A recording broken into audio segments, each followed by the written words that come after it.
Praise the Lord. ஆண்டவரும் அருமை இரட்சகருமாகிய இயேசு கிறிஸ்துவின் நாமத்தில் நான் உங்களை வாழ்த்துகிறேன்.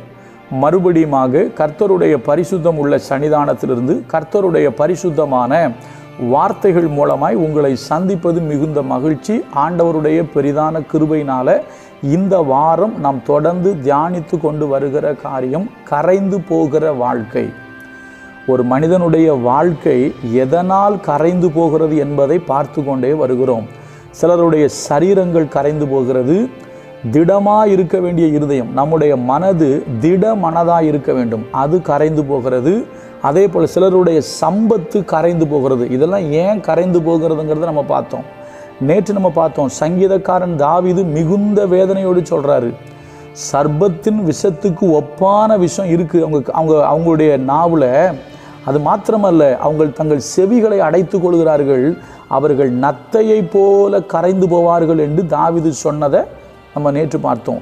இன்றைக்கு புலம்பலின் புஸ்தகத்திலிருந்து ஒரு முக்கியமான காரியத்தை நம்ம பார்க்க போகிறோம். நான் வாசிக்கிறேன் பாருங்க. புலம்பலின் புஸ்தகம் 4வது அதிகாரம், மிக முக்கியமான வார்த்தை. புலம்பல் 4வது அதிகாரம் 9வது வசனம். பசியினால் கொலை உண்டவர்களை பார்க்கிலும் பட்டயத்தால் கொலை உண்டவர்கள் பாக்கியவான்களாய் இருக்கிறார்கள். அவர்கள் வயலின் வரத்தில்லாமையால் குத்துண்டு கரைந்து போகிறார்கள். அவர்கள் வயலின் வரத்து இல்லாமையால் குத்துண்டு கரைந்து போகிறார்கள். நன்றாய் கவனிங்கள். முதல்ல சொல்றாரு, பசியினால் சாகிறவனை விட பட்டயத்தால் சாகிறவன் பாக்கியவான். ஏன்னா பசியினால அவங்க அப்படியே கரைந்து போனார்கள். அவங்க சரீரம் என்ன செஞ்சான், அப்படியே கரைந்து போக ஆரம்பிச்சிருச்சு. நமக்கு தெரியும், சில நேரங்களில் நீங்கள் சில வீடியோஸை சில ஃபோட்டோஸை பார்த்துருக்கலாம்.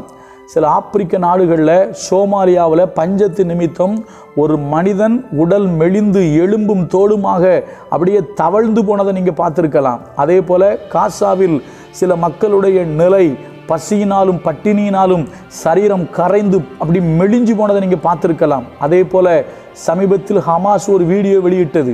அந்த வீடியோவில் ஒரு யூதனை ஒரு இடத்துல அடைச்சி வச்சுருக்காங்க, சாப்பாடு கொடுக்காம. அந்த மனிதனுடைய சரீரம் அப்படியே மெலிந்து போனதை நீங்கள் பார்க்கலாம், கரைந்து போயிற்று. இதே போல் நம்முடைய வாழ்க்கையிலையும் கரைந்து போகிற ஒரு அனுபவம் வருது. உணவு இல்லாமல் இவர்கள் கரைந்து போனார்கள். ஏன்னா இங்கே அதான் போட்டிருக்கு, பட்டயத்தால் செத்தவன் பாக்கியவான்.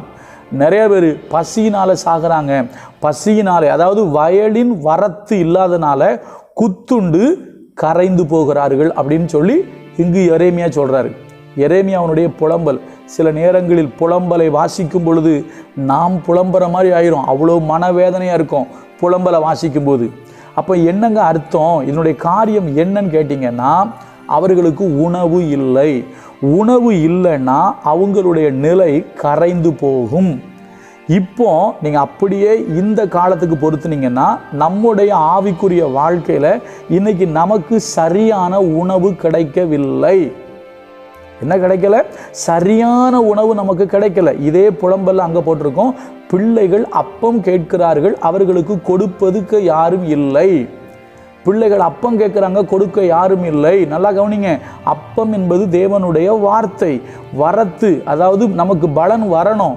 வரத்து, எந்த வயல் என்பது ஒருவேளை என்ன சொல்கிறது, ஒரு அர்த்தத்தில் சபையை குறிக்கும், ஒரு அர்த்தத்தில் உலகத்தை குறிக்கும். நிறைய சொல்லிக்கிட்டே போகலாம். நான் இப்போ அதுக்குள்ளெல்லாம் போய் இதை நீட்ட விரும்பலை, ரொம்ப ஷார்ட்டாக சொல்கிறேன். என்ன தெரியுமா, அவர்களுக்கு ஆகாரம் இல்லாதபடினால் அவர்கள் மெலிந்து கரைந்து போனார்கள். இன்றைக்கும் சொல்லுகிறேன், உங்களுடைய ஆவிக்குரிய வாழ்க்கை இன்றைக்கு அநேகர் கரைந்து போய் கொண்டிருக்கிற அனுபவத்தில் வாழ்ந்து கொண்டிருக்காங்க. எப்படி தெரியுமா, சரியான உணவு அவங்களுக்கு கிடைக்கல, சரியான சத்தியம் கிடைக்கல. அதே போல் அவர்கள் ஒழுங்காக வேதத்தை வாசிக்கல. உங்களுக்கு எது உணவு?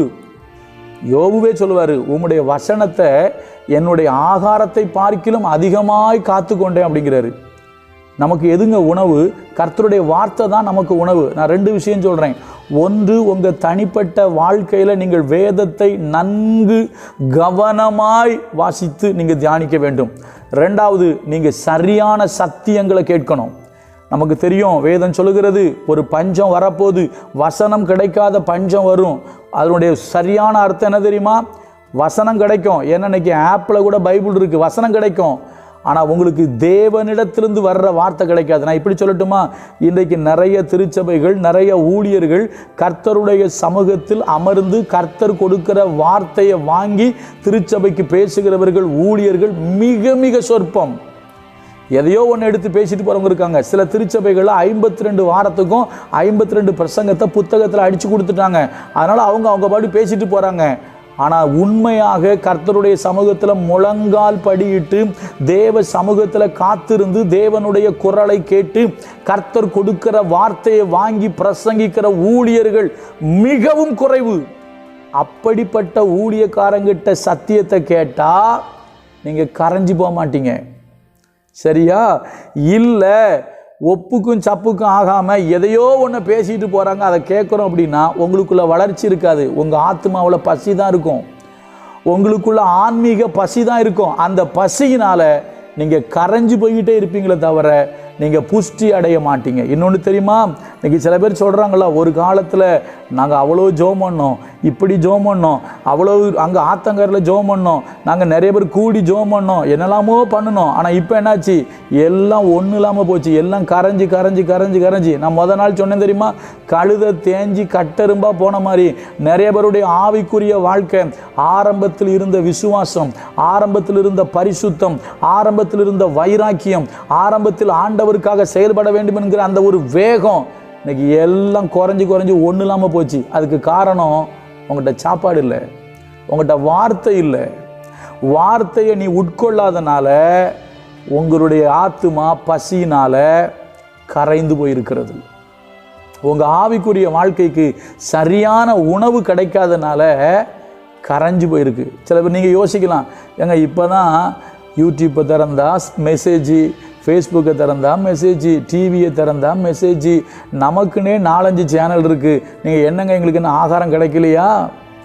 மறுபடியும் சொல்கிறேன், சரியான சத்தியம் கிடைக்கல, தேவன் அருளுகிற வார்த்தை கிடைக்கல. பவுல் சொல்கிறாரு, நாங்கள் கர்த்தருடைய வார்த்தையை துப்புரவாகவும் கலப்பில்லாமல் தேவனால் எங்களுக்கு அருளப்பட்ட பிரகாரம் பேசுகிறோங்கிறாரு.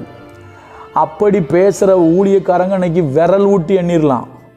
சரியா? டிவியில் வர்றவங்க எல்லாரும் பெரிய ஆட்களும் கிடையாது, யூடியூப்பில் வர்றவங்களும் பெரிய ஆட்களும் கிடையாது. இன்றைக்கி எத்தனையோ பரிசுத்தவான்கள் தேவ சமூகத்தில் விழுந்து கிடந்து தங்களை உலகத்துக்கு காட்டாமல் மறைந்து வாழ்கிற எத்தனையோ பரிசுத்தவான்கள் உண்டு.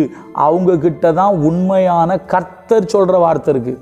நான் மறுபடியும் சொல்கிறேன், பிரசங்கம் யார் வேணாலும் பண்ணலாம், ஆனால் கர்த்தருடைய வாயிலிருந்து, அவருடைய வாயில், அதாவது கர்த்தருடைய வாயின் வார்த்தைகளை, அவருடைய சத்தத்தை கேட்டு அதை போய் ஒரு வீட்டில் சொல்கிறது, ஒரு சபைக்கு சொல்கிறது, ஒரு இடத்துல பிரசங்கிக்கிறது அப்படின்னு சொல்கிறவங்க இன்றைக்கி ரொம்ப கம்மிங்க. ஏன்னா அப்படிப்பட்ட ஆகாரம் இருந்துச்சுன்னா அந்த ஆத்மா கரைஞ்சி போகாது, அந்த விசுவாசி குறைஞ்சி போக மாட்டான், விசுவாசத்தில் பலப்படுவான், விசுவாசத்தில் வளருவான். இல்லைன்னா கரைந்து போவார்கள். ஏன்னா எண்ணெய் இல்லைன்னா சாப்பாடு இல்லை. இன்றைக்கி நிறைய திருச்சபைகளில் சரியான உணவு இல்லை, நிறைய விசுவாசிகளுக்கு சரியான வார்த்தை என்கிற உணவு கிடைப்பது இல்லை. வார்த்தை என்கிற உணவு கிடைக்கவில்லை என்று சொன்னால் உன்னுடைய ஆவிக்குரிய வாழ்க்கை கரைந்து போய் கொண்டே இருக்கும். அதனால் நான் 2 விஷயம் சொல்கிறேன். முதலாவது, தனிப்பட்ட முறையில் நீங்கள் நேரத்தை ஒதுக்கி வேதம் வாசிங்க. 2வது, சரியான ஊழியக்காரங்க செய்தியை கேளுங்க. சரியா? கண்டதுக்கு இங்கே போகாதீங்க. சரியாக சத்தியத்தை சொல்கிறாங்களா, உங்களை எச்சரிக்கணும், உங்கள் பாவத்தை கண்டித்து உணர்த்தணும். உங்களை சும்மா பூசி மொழுகுகிற, டெய்லி வாக்குத்தத்தம் சொல்கிற, டெய்லி வாக்குத்தத்தம், டெய்லி ஆசீர்வாதம், அந்த மாதிரி பிரசங்கத்தை கேட்டால் உன் ஆத்மா கரைஞ்சி தான் போவோம், உன் ஆவிக்குரிய வாழ்க்கை கரைஞ்சி தான் போவோம். நம்மை நிலைநிறுத்துகிற, நம்மை திருத்துகிற, நம்மை தேவன் பக்கம் திருப்புகிற, நம்மை பரலோக ராஜ்யத்துக்கு நேராக கொண்டு போகிற பிரசங்கத்தை கேளுங்க. அதை விட்டு கலங்காதே, கர்த்தர் உன் கண்ணீரை துடைப்பார். என்னாலும் இதையே கர்த்தர் சொல்லிக்கிட்டு இருக்க மாட்டார். சரியா? துடைப்பார். நம்ம ஒழுங்காக இருந்தோன்னா அவர் நமக்காக என்ன வேணாலும் செய்வார். நாளைக்கு இன்னொரு காரியத்தை பார்ப்போம். கர்த்தர் நல்லவர், அவர் கிருபை நம்மில் என்றும் உள்ளது. God bless you.